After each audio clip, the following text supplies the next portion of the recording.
Bagi tahun 2026, semua 9 juta penerima STR turut menerima SARA sehingga RM100 setiap bulan atau RM1,200 setahun. Manakala 1 juta penerima STR di bawah kasih menerima SARA sehingga RM200 sebulan atau RM2,400 setahun.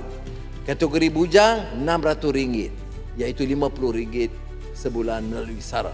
Kadar maksimum diterima isi rumah miskin ialah RM4,600 iaitu pendapatan bawah RM2,500 sebulan dengan 5 anak menerima STR RM2,200 dan SARA RM2,400. 31 Ogos lalu, semua rakyat 18 tahun ke atas mendapat RM100 penghargaan SARA. Lebih 70% telah dibelanjakan dan seperti mana janji, baki SARA yang tidak dibelanjakan menjelang Disember akan diagih semula untuk rakyat, program rakyat miskin.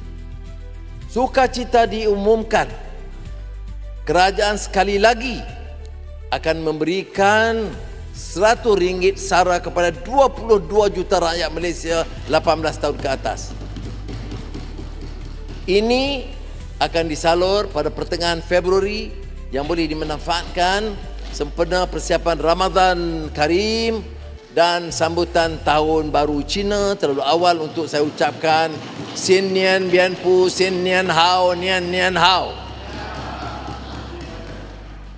STR SARA 2026 berjumlah RM15 bilion. Peningkatan ini 15 bilion.